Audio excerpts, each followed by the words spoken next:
from around the country. And here's some of what he had to say to those executives earlier this morning. Good morning, everybody. Good morning. Good morning. Nice to see you.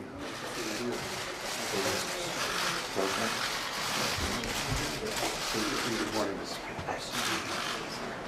Good morning, Mr. President. Morning. Finally, huh? Good morning, Mr. President. Good to see you. Okay, sit down, please. I'll sit.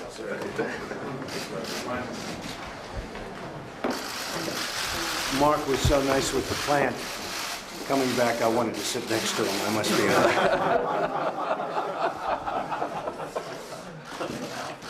Thank you very much, everybody. This is really our first official meeting. And Andrew, it's nice to have you set everything up so well, and I hear your company's doing well. Thank you. And I really do. I appreciate we'll get to know each other very well. We'll have these meetings whenever you need them, actually, but I would say every quarter, perhaps. You could say monthly, but then all of a sudden monthly becomes repetitive, as we know. It sounds good, but then you have to do it, and it's like, gets a little repetitive. But I would say probably on a quarterly basis.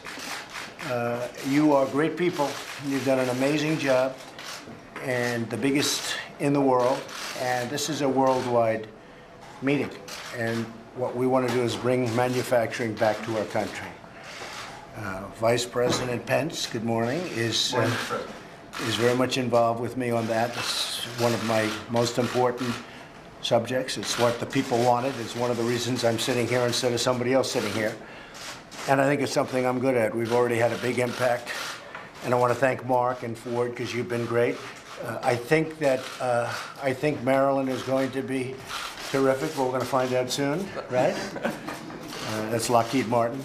And I think we're going to have a tremendous amount of business coming back. If you read today's papers, you'll see what's happening with 4 or 5 different companies that announced that they feel much differently. Foxconn is going to spend a tremendous amount of money on building a massive plant, and probably more than one. So that's what we want. We want to start making our products again. We don't want to bring them in, we want to make them here. And that doesn't mean we don't trade, because we do trade. But we want to make our products here. And if you look at some of the original great people that ran this country, you will see that they felt very strongly about that, to make your products. And we're going to start making our products again. And there'll be advantages to companies that do indeed make their products here. So we've seen it. It's going to be a wave. You watch, it's going to be a wave. And I've always said, by the time you put them in these massive ships or airplanes and fly them, and I think it's going to be cheaper. Now, what we're doing is we are going to be cutting taxes massively for both the middle class and for companies, and that's massively. We're trying to get it down to anywhere from 15 to 20%, and it's now 35%, but it's probably more 38% than it is 35, wouldn't you say? That's a big thing. A bigger thing, and that surprised me, is the fact that we're going to be cutting regulation massively. Now, we're going to have regulation, and it'll be just as strong and just as good and just as protective of the people as the regulation we have right now. The problem with the regulation that we have right now is that you can't do anything. I have people that tell me they have more people working on regulations than they have doing product, and it's out of control. It's gotten out of control. I'm a very big person when it comes to the environment. I've received awards on the environment, but some of that stuff makes it impossible to get anything built. It takes years and years. You can look at some examples. I read one recently where a man's been trying to build a factory for many, many years, and his vote was going to be fairly soon, and he gave up because he wasn't going to win the vote. Spent millions and millions of dollars, actually ruined his life. And we can't have that. So when somebody wants to put up a factory, it's going to be expedited.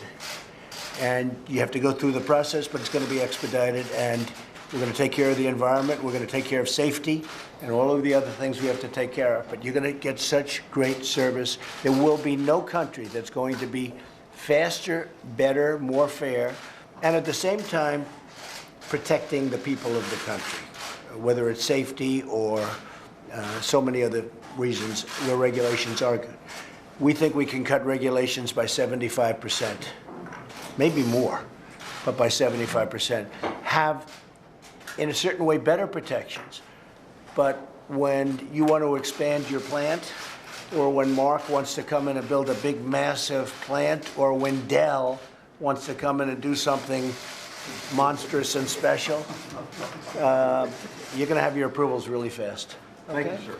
And the one thing that surprised me, then I want to hear what you have to say, but the one thing that surprised me in going around and meeting with a lot of the people at this table and meeting with a lot of the small business owners, if I gave them a choice of this massive tax decrease that we're giving for business, for everybody, but for business, or the cutting down of regulation, if I took a vote, I think the regulation wins 100%. Now, in one case, it's hard dollars, and in the other case, it's regulation. You would think that the regulations would have no chance.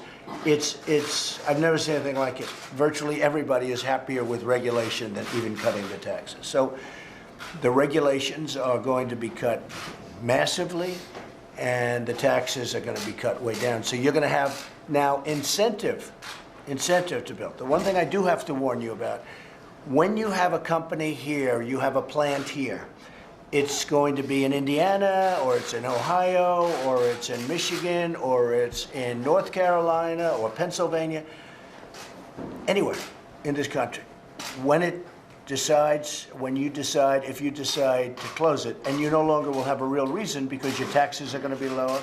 And by the way, if you go to another state, that's it. That's great. If you can go from Ohio to Indiana, or from Indiana to Ohio, that's fine. So you have 50 great, wonderful governors to negotiate with. So it's not like we're taking away competition. But if you go to another country and you decide that you're going to close and get rid of 2,000 people or 5,000 people, I tell you, United Technologies was an example with Carrier, and I got involved, 2 years after they announced. So in all fairness, that was tough, but United Technologies was terrific, and they brought back many of those jobs.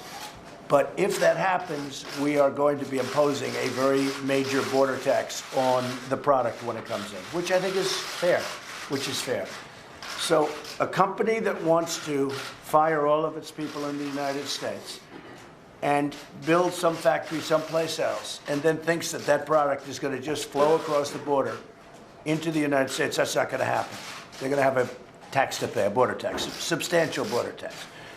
Now, some people would say that's not free trade, but we don't have free trade now because we're the only one that makes it easy to come into the country. If you look at China, if you look at many other countries, I don't have to name them, but many other countries, they can't believe what we do. So we take in things free, and yet if you want to take a plant or you want to do something, you want to sell something into China and other countries, it's very, very hard. And in some cases, it's impossible. They won't even take your product. But when they do take your product, they charge a lot of tax. So I don't call that free trade. What we want is fair trade.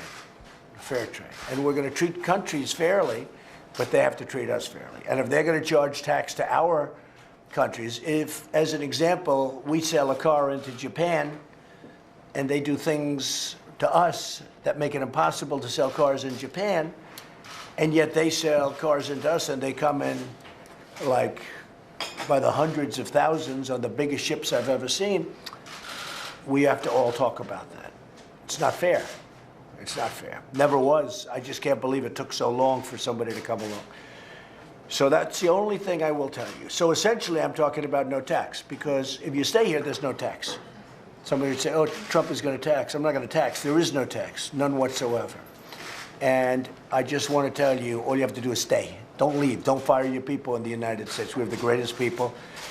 And many other countries have the great people, too. I mean, we all have great people, okay? This isn't that kind of a competition. Everybody has great people. But if we're going to fire people and build a product outside, not going to happen. Thank you. So with that, we'll take some some questions. Marilyn, you want to start? Gotten to know Marilyn very well. We have a deep negotiation going. President, I just want to thank you for the opportunity. The conversation honed in on tax, regulatory, and trade. He listened very carefully to everyone around me here on their specific sectorial issues and how to actually get some action around fixing some of the issues that are embedded in creating American manufacturing jobs. The President was very generous with his time. Actually, towards the middle of the meeting or thereabouts, he had to take a break for a call and then reconvene the meeting actually in the Oval Office. Several of the CEOs around the table to respond to a question he asked who's been in the Oval Office before. Quite a few of them had not. But to say that he and his team were engaged and the action register as the main outcome, we've been tasked with coming back in 30 days with a series of actions that can help stimulate the American manufacturing economy. So that's my statement. What's your name, sir? Andrew Liveris, Chairman and CEO of Dow Chemical. Did he talk about the executive orders that he was about to sign? He talked about We did not talk about executive orders. NAFTA, I mean, Did not talk about any of that. There was the very real threat that we've heard on the campaign trail, and we just heard it today from him, that if you bring jobs across the border and products back in, there is going to be a heavy tax. One, do you take him at his word for that? Do you believe that could be a possibility? And then two, on the corporate tax side today, he seemed to move the goalposts a little bit from 15 to 20%. Is that an environment that you would still be happy with? Well, I can't speak for every company around us other than we did talk about the border tax quite a bit, and we did talk about the sorts of industries that might be helped or hurt by that. Look, I would take the President at his word here. He's not going to do anything to harm competitiveness. He's going to actually make us all more competitive, recognizing there's a transition here in terms of you can't get things done overnight. And maybe Mark Fields, you would like to add some comments? Where did Mark disappear on me? Would you like to add some comments of the auto industry in particular? No, The mic. Mark Fields, Ford Motor Company. I think, walking out of the meeting today, I know I come out with a lot of confidence that the President is very, very serious on making sure that the United States economy is going to be strong and have The House about to gavel in for general speeches, so we'll leave the last couple of minutes of this. Legislative work starting later this afternoon.